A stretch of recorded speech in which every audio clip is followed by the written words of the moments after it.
Eva Manurung mengakui hubungannya dengan sang anak, Virgon tengah renggang.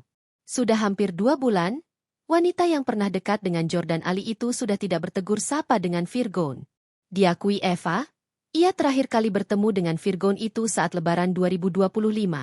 Kemarin yang waktu Lebaran masih, kita ngumpul-ngumpul tapi saya cuma bilang, Mami lagi nggak mau ngobrol sama kalian.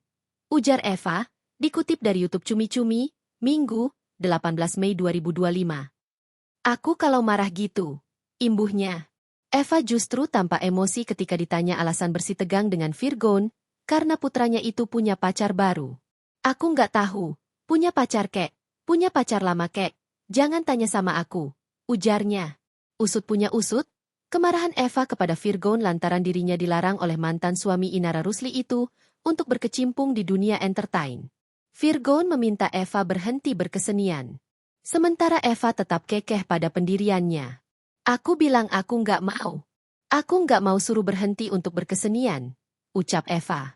Wanita berusia 52 tahun itu berdalih, jika hanya di rumah ia khawatir akan mudah pikun. Pasalnya, Eva terbiasa bekerja di luar. Hal itulah yang membuat keduanya hingga kini masih bersitegang.